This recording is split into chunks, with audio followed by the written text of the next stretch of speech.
ஓம் சாந்தி. 27/7/2026 சாக்கார முரளி. இன்று சிவ பகவான் கூறுகிறார், இனிமையான குழந்தைகளே, முழு உலகத்திலும் உங்களைப் போன்ற அதிர்ஷ்டசாலிகள் யாரும் இல்லை. நீங்கள் ராஜ ரிஷிகள், ராஜ்யத்திற்காக ராஜயோகம் கற்றுக்கொண்டிருக்கிறீர்கள். கேள்வி: நிராகார தந்தையிடம் எந்த சம்ஸ்காரம் இருக்கிறது? அதை குழந்தைகளாகிய நீங்களும் சங்கமத்தில் தாரணை செய்கிறீர்கள். பதில்: நிராகார தந்தையிடம் ஞானத்தின் சம்ஸ்காரம் இருக்கிறது. அவர் உங்களுக்கு ஞானம் கூறி தூய்மையற்றவரிலிருந்து தூய்மையானவராக ஆக்கிவிடுகிறார். ஆகையால்தான் அவரை ஞானக்கடல், பதித்த பாவனர் என்று சொல்லப்படுகிறது. குழந்தைகளாகிய நீங்களும் இப்போது அந்த சம்ஸ்காரத்தை தாரணை செய்கிறீர்கள். எங்களுக்கு பகவான் கற்பிக்கிறார், நாங்கள் அவரிடம் கேட்டு பிறகு சொல்கிறோம் என்று நீங்கள் போதையுடன் சொல்கிறீர்கள். முரளியின் பாடல்: கடைசியில் அந்த நாள் வந்தது என்று. ஓம் சாந்தி. இனிமேலும் இனிமையான ஆன்மீக குழந்தைகள், இந்த பாடலை கேட்டீர்கள். இந்த மகிமை யாருடையது? இது தந்தையினுடையது. சிவாய நமக. உயர்ந்ததிலும் உயர்ந்தவர் பகவான் அல்லவா? அவர் நம்முடைய தந்தை என்பதை குழந்தைகள் அறிவீர்கள். மற்றபடி நாம் அனைவரும் தந்தை என்று அப்படி இல்லை. உலகம் முழுவதும் பிரதர்ஹுட், அதாவது சகோதரத்துவம் என்று பாடப்பட்டிருக்கிறது. சர்வ வியாபி என்று சொல்வதினால் ஃபாதர்ஹுட், அதாவது தந்தைத்துவம் என்றாகிவிடும். சகோதரர்கள் ஆகின்ற போதுதான் தந்தை என்பது நிரூபணமாகிறது. அவரிடமிருந்து ஆஸ்தி கிடைக்கிறது. அனைவரும் தந்தை என்றால் பிறகு ஆஸ்திக்கான விஷயமே இருக்காது. ஆத்மாக்களாகிய நம் அனைவருக்கும் தந்தை ஒருவர்தான் என்பதை குழந்தைகள் அறிவீர்கள். அவரை வேர்ல்ட் காட் ஃபாதர், அதாவது உலக இறை தந்தை என்று சொல்லப்படுகிறது. இப்போது நாம் சம்பூர்ண விகாரியிலிருந்து சம்பூர்ண நிர்விகாரியாக, அதாவது விகாரமற்றவராக ஆகிக் கொண்டிருக்கிறோம் என்பதை குழந்தைகள் அறிவீர்கள். சம்பூர்ண தூய்மையற்றவரிலிருந்து சம்பூர்ண தூய்மையானவராக ஆக வேண்டும். ஆத்மாவில்தான் கரை படிந்திருக்கிறது. தங்க யுகத்திலிருந்து இப்போது இரும்பு யுகத்திற்கு வந்துவிட்டிருக்கிறது என்பதை தந்தை புரிய வைக்கிறார். குழந்தைகளாகிய நீங்கள் மிகவும் அதிர்ஷ்டசாலிகள். உங்களை போன்ற அதிர்ஷ்டசாலிகள் வேறு யாரும் இல்லை. இப்போது நீங்கள் ராஜ யோகத்தில் அமர்ந்திருக்கிறீர்கள். நீங்கள் ராஜ ரிஷியாக இருக்கிறீர்கள். ராஜ்யத்திற்கு என்று ஏதாவது படிப்பு இருக்கிறதா என்ன? வக்கீலை உருவாக்குகிறார்கள். ஆனால் உலகத்திற்கு மகாராஜாவாக யார் உருவாக்குகிறார்கள்? தந்தையை தவிர வேறு யாரும் உருவாக்க முடியாது. நமக்கு தந்தை அமர்ந்து கற்பிக்கிறார் என்ற போதை இருக்க வேண்டும். இப்போது தந்தை மீண்டும் சொர்க்கத்தின் ராஜ்யத்தை ஸ்தாபனை செய்து கொண்டிருக்கிறார். நம்மை சொர்க்கத்திற்கு எஜமானர்களாக ஆக்குகிறார் என்பதை குழந்தைகளாகிய நீங்கள் புரிந்திருக்கிறீர்கள். நாம் தான் அதற்கு உரிமையுடையவர்கள். பகவான் சொர்க்கத்தை படைப்பவர் அல்லவா? நாம் பகவானின் குழந்தைகள் என்றால் நாம் ஏன் சொர்க்கத்தில் இல்லை? கலியுகத்தில் ஏன் கிடக்கிறோம்? பரம்பிதா பரமாத்மா புது உலகத்தை படைக்கிறார். பகவான் பழைய உலகத்தை படைப்பதில்லை. முதலில் புது உலகத்தை படைக்கிறார். அதன் பிறகு பழையது அழிந்து போகும். நவ்தா பக்தி, அதாவது தீவிர பக்தியின் மூலம் மனிதர்கள் முக்தியடைந்து விடுவார்கள் என்று சொல்கிறார்கள். ஆனால் எதுவும் நடப்பதில்லை. இது ஒரு நாடகமாகும். இதில் சத்தோ பிரதானம், சத்தோ ரஜோ தமோவில் அனைவரும் வந்தே ஆக வேண்டும். ஒருவர் கூட திரும்பி சென்றுவிட முடியாது. எப்படி மேலே இடம் காலியாகி விடுமோ அதேபோல் இங்கும் அதிக இடம் காலியாகி விடும். அதாவது ஆத்ம உலகத்திலிருந்து எல்லாரும் கீழே வரும்போது இங்க இடமே இருக்காது, பற்றாக்குறை. ஆனா மேலே எப்படி இருக்கும்? காலியா இருக்கும். அதுபோல கடைசியில எல்லாரும் இங்கிருந்து வீட்டுக்கு திரும்பி போகும்போது இங்க இடம் காலியாக இருக்கும், நிறைய இடம் இருக்கும் அப்படின்னு சொல்றாரு. அதாவது நாடகத்துல எப்போ போகணுமோ அப்பதான் போக முடியும். மற்றபடி அந்த நவ்தா பக்தி, தீவிர பக்தி செய்யறதுனால எதுவுமே நடக்காது அப்படின்றார். அதாவது நவ்தா பக்தி 9 விதமான பக்திகளை பற்றி பக்தியில வர்ணனை செய்யப்பட்டிருக்கு. அதாவது பாபா சொல்வார் இல்லையா, ஞானத்துல கூட எல்லாரும் ஒரே மாதிரி இருக்கிறது இல்லை, வரிசை கிரமமாக தான் இருப்பாங்கன்னு சொல்லிட்டு. அதே போல பக்தியில கூட எல்லாரும் ஒரே மாதிரி செய்ய முடியாது. யார் யாருக்கு எது எது முடியுமோ அதை செய்யட்டும், முக்தி அடையட்டும்னு சொல்லிட்டு 9 விதமான பக்தியை பற்றி சொல்லியிருக்காங்க. ஃபர்ஸ்ட் ஸ்ரவண பக்தி. ஸ்ரவணம்னா கேட்கறது, பகவானுடைய லீலைகளை கேட்கறது, ராமாயணம், மகாபாரதம், பாகவதம் அல்லது ஏதாவது கதைகளை கேட்கறது, கதா காலாட்சேபங்களுக்கு போகிறது. இது ஸ்ரவண பக்தி. அந்த கேட்குற நேரம் அவங்களுக்கு அந்த இறைவனுடைய ஞாபகம் தானே இருக்கும். 2வது கீர்த்தனை. கீர்த்தனைன்னா கீர்த்தனை பாடுவது, பாட்டு பாடி பஜனை பாடி பகவானுடைய நினைவில் இருப்பது. 3வது அர்ச்சனை. அர்ச்சனை அப்படின்னா பூஜை செய்கிறது. அர்ச்சனையின் மூலமாக இறைவனுடைய நாமத்தை சொல்லி முக்தி அடைவது. 4வது வந்தனா, நமஸ்காரத்தின் மூலமா. சாஷ்டாங்க நமஸ்காரம் இருக்கு, அங்க பிரதட்சணம் இருக்கு. இது போல நமஸ்காரத்தின் மூலமா நம்ம நெற்றியை தரையில வைக்கும் போது அந்த தேக அகங்காரம் போய் இறைவனை நினைக்கட்டும்னு அந்த மாதிரி ஒரு விதத்தை வச்சிருக்காங்க. 5வது பாத பூஜை. அதாவது சில கோவில்களில் பார்த்துருக்கீங்களா, அந்த தேவதைகளுடைய பாதங்கள் வச்சு பூஜை செய்து அபிஷேகம் செய்து பாத அமிர்தம் அப்படின்னு சொல்லி அதை எடுத்துப்பாங்க. 6வது நாம ஜபம். அதாவது இறைவனுடைய பெயர் மந்திர ரூபத்துல பல லட்சம் முறை சொல்லிட்டே இருப்பாங்க. 7வது நினைக்கும் பக்தி. அதாவது இறைவனுடைய லீலைகள், ஸ்டோரிஸ் எல்லாம் என்ன இருக்கோ அதையெல்லாம் நினைச்சு நினைச்சு சந்தோஷப்படுவாங்க. கிருஷ்ணருடைய அந்த லீலைகள் ரமணீயமாக நினைச்சு சந்தோஷப்படுவாங்க. 8வது சகா பக்தி. அப்படின்னா ஃப்ரெண்ட் ரூபத்துல பக்தி செய்யறது. அர்ஜுனன், குசேலன் இவங்கெல்லாம் இறைவனை ஃப்ரெண்ட் ரூபத்துல தான் பார்த்தாங்க. 9வது தாச பக்தி. அப்படின்னா இறைவனுக்கு தாசன் ஆயிடணும், தன்னை அர்ப்பணிக்கணும், அவருடைய கட்டளையின்படி நடக்கணும். என்னுடையது எதுவும் இல்லை, நீங்க என்ன சொல்றீங்களோ அதை நான் செய்கிறேன், நான் உங்களுடைய தாசன். ராமதாஸ், துளசிதாஸ் அப்படின்னு அந்த பேர் வைப்பாங்க. அப்படின்னா நான் தாசன், இறைவனுக்கு தாசன். இந்த 9 விதமான அந்த பக்தி செய்யும் போதுதான் காட்சி கிடைக்கும், முக்தி கிடைக்கும் அப்படின்னு நினைக்கிறாங்க. அதுதான் தீவிர பக்தி. எல்லாமே செய்யணும், அதுக்கு பேரு தீவிர பக்தி. அடுத்தது பாபா சத்யுகத்தில் களைப்பு ஏற்படுத்தக்கூடிய எந்த விதமான கஷ்டமும் இருக்காது.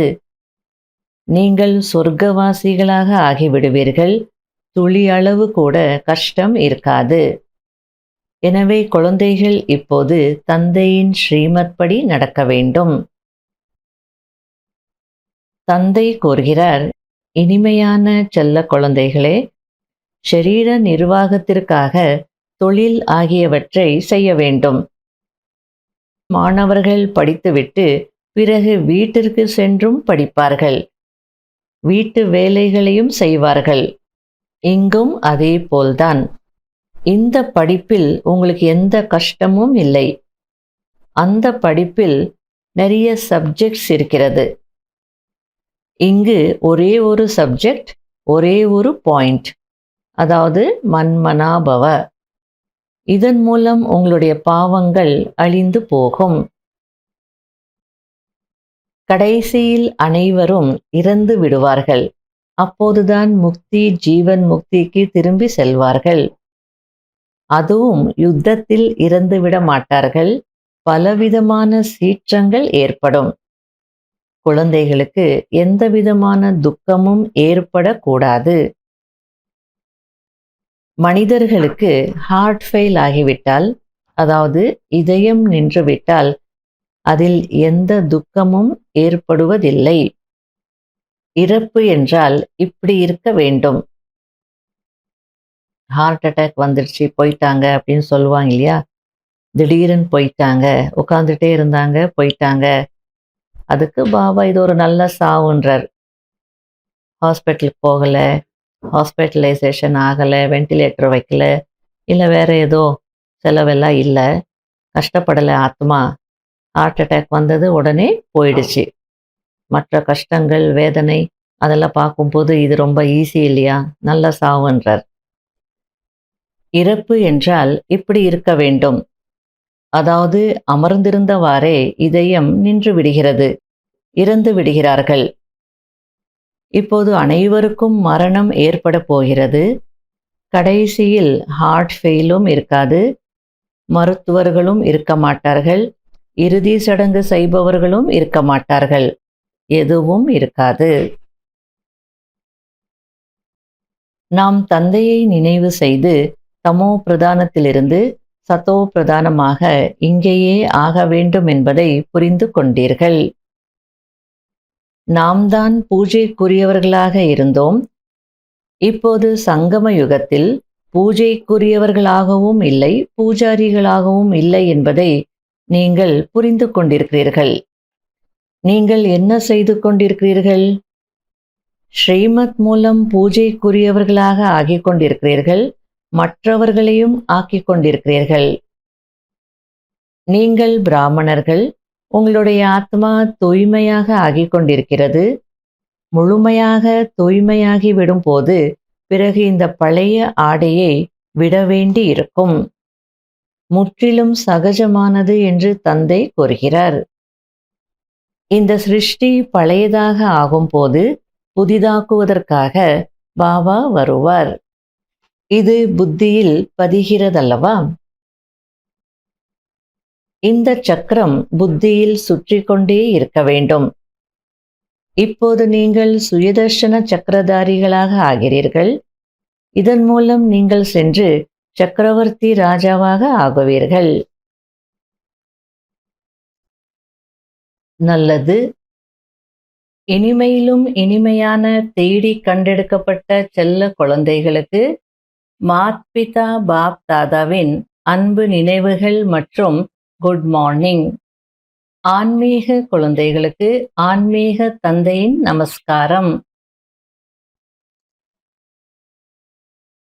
கடைபிடிக்க வேண்டிய முக்கியமான சாராம்சம். முதல் பாயிண்ட், ஸ்ரீமத் படி நடந்து பூஜைக்குரியவர்களாக ஆக வேண்டும். ஆத்மாவில் என்ன கெட்ட சம்ஸ்காரம் வந்துவிட்டிருக்கிறதோ அந்த சம்ஸ்காரத்தை ஞான யோகத்தின் மூலம் முடித்துவிட வேண்டும். முழுமையாக விகாரமற்றவராக ஆக வேண்டும்.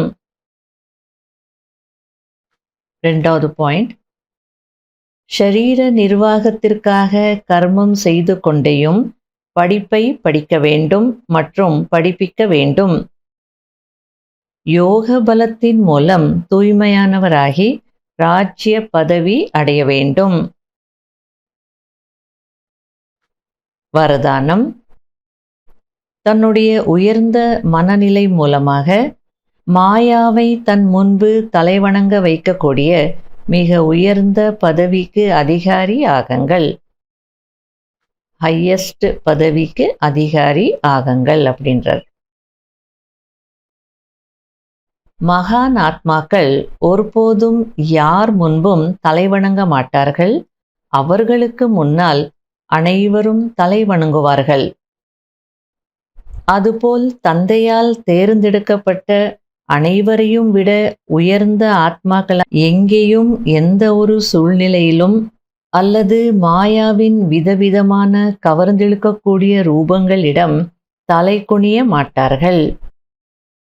இப்போதிருந்தே சதா தலைவணங்க வைக்கும் மனநிலையில் இருந்தீர்கள் என்றால் உயர்ந்த பதவிக்கு அதிகாரி ஆகுவீர்கள்.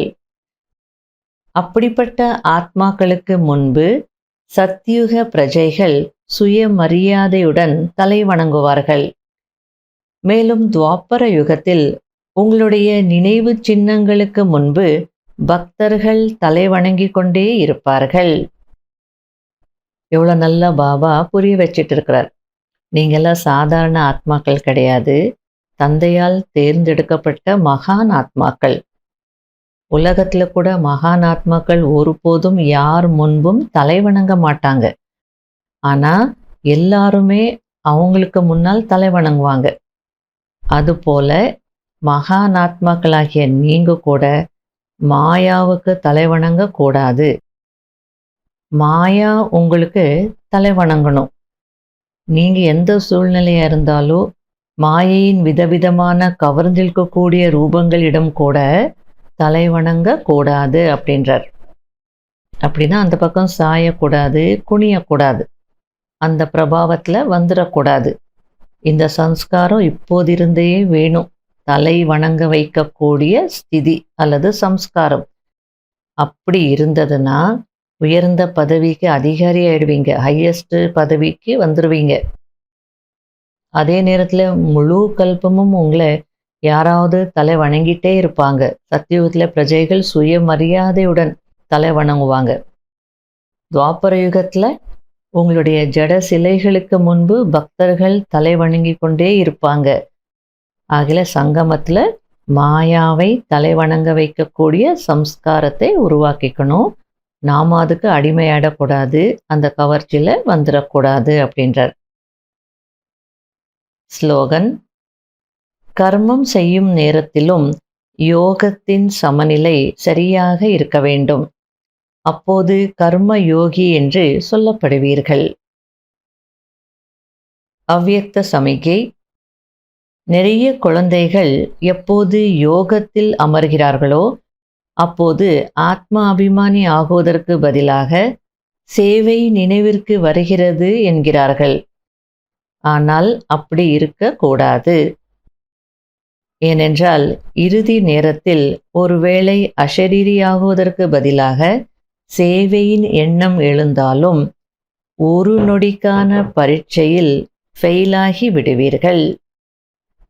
அந்த நேரத்தில் பாபாவை தவிர, அதாவது நிராகார தந்தை, நிர்வீகார தந்தை அல்லது நிரகங்கார தந்தையை தவிர வேறு ஒன்றும் நினைவில் இருக்கக்கூடாது. சேவையிலும் கூட சாக்காரத்தில், அதாவது ஷரீர உணர்வில் வந்து விடுகிறீர்கள். சேவை செய்யணும்னு சரீரத்தின் மூலமாக தானே செய்யணும். ஆகையால் சாக்காரத்தில் வந்துடுறீங்க, ஷரீர உணர்வில் வர்றீங்க அப்படின்றார். எனவே எந்த சமயம் எந்த மனநிலை இருக்க வேண்டுமோ அந்த நிலை இருப்பதில்லை. ஆகையால் ஏமாற்றம் கிடைத்து விடுகிறது. தந்தையினுடைய சேவை தானே அப்படின்னு நினச்சிக்கிட்டு சேவையினுடைய எண்ணங்கள் வரலான்னு நினைக்காதீங்க.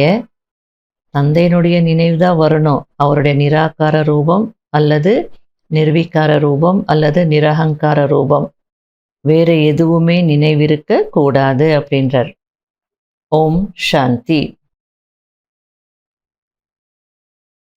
சிவ நினைவாகிய பயணம் வெகு இனிமையான பயணம். சிவ நினைவாகிய பயணம் வெகு இனிமையான பயணம். ஆத்மாவின் பயணம் அன்பு வழி பயணம். ஆத்மாவின் பயணம் அன்பு வழி பயணம். சிவ நினைவாகிய பயணம் வெகு இனிமையான பயணம்.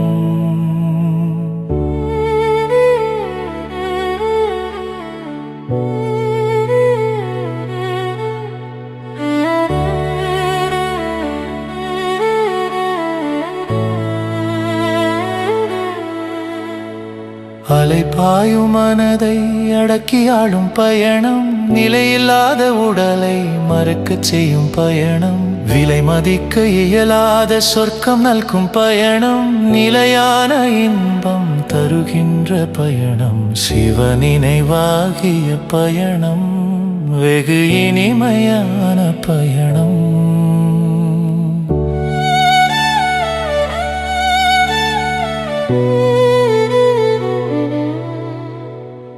பரந்தாமம் செல்லும் இனிய நல்ல பயணம், நிரந்தர சுகம் நல்கும் தூய்மையான பயணம், மனிதனை தேவனாக்கும் மகத்தான பயணம், அழியாத அறம் காக்கும் அற்புத பயணம், சிவ நினைவாகிய பயணம், வெகு இனிமையான பயணம்.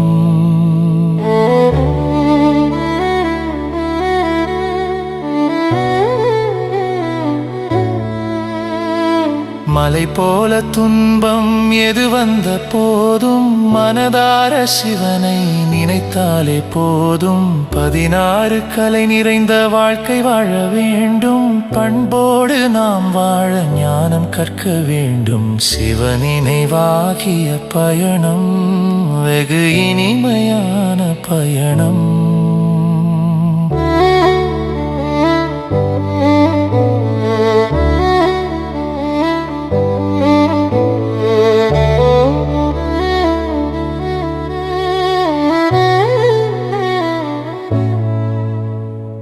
ஆத்மாவின் பயணம் அன்பு வழி பயணம், ஆத்மாவின் பயணம் அன்பு வழி பயணம், சிவ நினைவாகிய பயணம், வெகு இனிமையான பயணம்.